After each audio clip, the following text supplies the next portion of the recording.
but wanted to give you guys a quick update on our two-door Jeep JK. So we spent a lot of time the last few weeks working on the two-door JK mass platform, and this is it. This is the production version. It was released over the weekend. We're pretty happy with it. So I wanted to kind of give you guys an overview. So this has the mil-spec liner on it. So a lot of you guys will know this is a polyurea coating, traditionally used in bed liners and things like that. This is by mil-spec. We've been using this for a couple of years and absolutely love it. It's super tough, does a great job on things like this. One of the big additions that we did for the two-door platform is we made these huge access doors to that cubby hole underneath.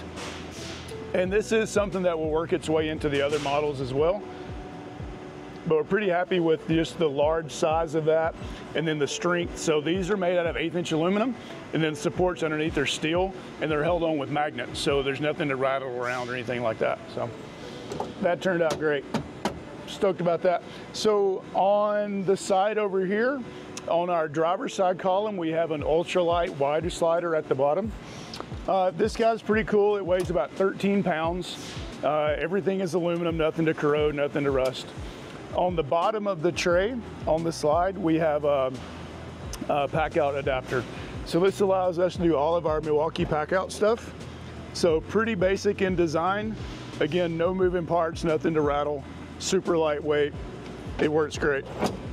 And then we just got a couple of pack out things we put on top. So they've got these pack out crates that work really well for just random storage. And then we do smaller container storage for small pieces.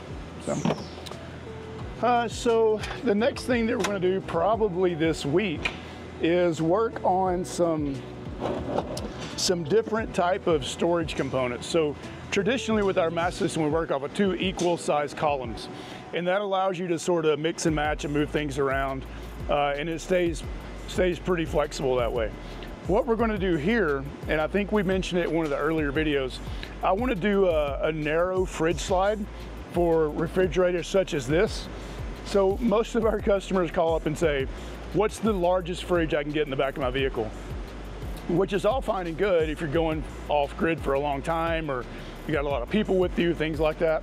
This vehicle is the opposite of that. So this vehicle will primarily be used for weekend trips, day trips, that type of thing. So we don't need that much fridge. And honestly, I'd rather use the space that would normally be occupied by a large fridge. I'd like to use it for storage. So what we're going to do, we're going to use the smallest fridge we can get away with, and then we'll use the rest of the space for storage. So we'll do a narrow slide. It'll still be full length, so it'll go all the way to basically the end of the platform, which is right at the edge of the cup holders behind the console, if you guys are familiar. And that'll actually live over on this side when we're done. And then on this side, we'll have wider storage drawers. So I want to do a deep drawer, maybe 10 to 12 inches, which is really large for us.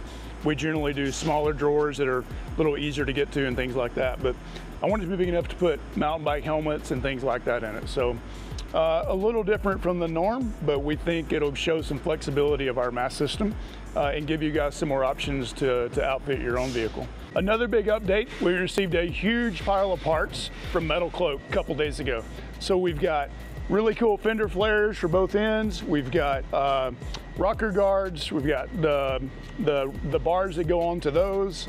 We've got corner guards. So we got a bunch of stuff from Metal Cloak that's going to turn this thing into just an average looking Jeep to a really cool looking project. So we'll do bumpers front and back. We'll probably do a swing out tire carrier and some other things like that that are in the works. And yeah, it's really coming together. So probably in the next couple of months, hopefully we're chopping off OEM frame brackets, putting in our suspension, doing the 4-link and all that type of stuff on the Gladiator axles.